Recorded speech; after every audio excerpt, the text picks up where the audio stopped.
नमस्कार एवरीवन, मैं हूं किरण और आप देख रहे हैं किरण classes YouTube channel.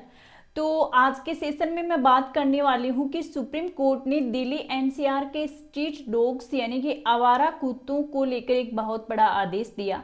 Supreme court ने स्थानीय निकायों को सभी आवारा कुत्तों को सड़क से हटाने के काम पर लगा दिया है और एक डेडलाइन भी इसके लिए दी गई है। अब इस आदेश के बाद सोशल मीडिया पर हमारे देश के लोग हैं वो दो वर्गों में बट गए। एक डॉग लवर्स एक तरफ और दूसरा सुप्रीम कोर्ट के फैसले का सपोर्ट करने वाला एक तरफ। अब डॉग लवर्स का कहना है कि यह फैसला तो आवारा कुत्तों की प्रति क्रूरता है, लेकिन आवारा कुत्तों का शिकार बने लोग इस फैसले का स्वागत कर रहे हैं। तो सबसे पहले ये जानने की जरूरत है कि सुप्रीम कोर्ट ने आवारा कुत्तों को लेकर निर्देश क्या दिए हैं और इसकी क्यों जरूरत पड़ी। सुप्रीम कोर्ट ने आवारा कुत्तों के बढ़ते हमले और रेबीज जैसे मामलों के बढ़ने की वजह से कुछ निर्णय लिए जो रेबीज के मामले बढ़ रहे थे। कुत्तों के हमले बढ़ रहे थे और उनसे होने वाली मौतों की वजह से 28 जुलाई को इसका स्वतः संज्ञान लिया गया।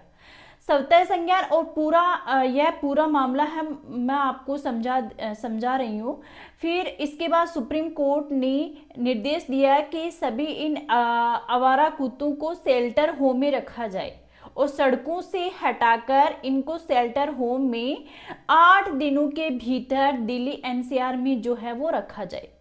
यह निर्णय दिया गया और इसके बाद से एक नई बहस शुरू हुई। डॉग लवर्स इसका विरोध कर रहे हैं और वो कह रहे हैं कि यह तो क्रूरता है पशुओं के साथ। जब आप इंसानों के साथ इस तरह का क्या सलूक कर सकते हैं कि आप जब पशुओं के साथ इस तरह की क्रूरता कर रहे हो तो इंसानों के साथ आप किस तरह का सलूक कर सकते हैं।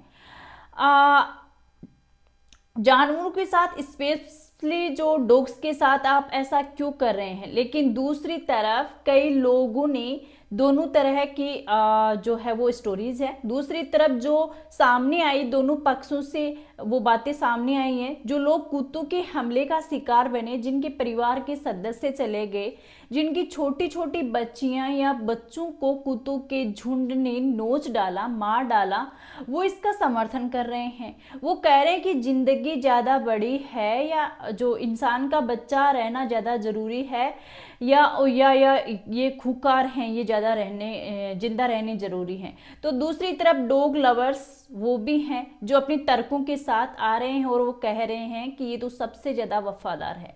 इंसान का सबसे ज्यादा वफादार कुत्ता ही समझा जाता है और आप किसी के साथ भी, चाहे वो पशु हैं, पक्षी हैं, इसके साथ हिंसा नहीं कर सकते और इसे हिंसा का ही एक रूप माना जा रहा है।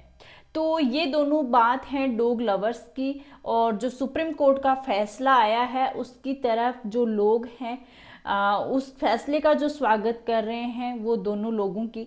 तो जो डॉग लवर्स हैं वो सड़कों पर उतर आए हैं। जो सुप्रीम कोर्ट ने जो फैसला दिया है उसके साथ जो लोग हैं वो ये कह रहे हैं कि ठीक है, आप डॉग लवर्स हो, हम आपकी रेस्पेक्ट करते हैं, लेकिन इसकी रेस्पॉन्सिबिलिटी कौन लेता है। आप लोग ही इसकी रेस्पॉन्सिबिलिटी कि जो बच्चों को नोच डालते हैं, कुत्ते काट देते हैं, उनका ट्रीटमेंट आप करवाओगे उनका ट्रीटमेंट, या आप हमारी जो जिंदगी है उसकी रेस्पॉन्सिबिलिटी आप लोगे। तो ऐसा कुछ दोनों के बीच में चल रहा है और ये सुप्रीम कोर्ट का फैसला था, इसी को लेकर विवाद बना हुआ है। आई होप आपको अच्छे से समझ में आ गया होगा। थैंक यू सो मच, धन्यवाद।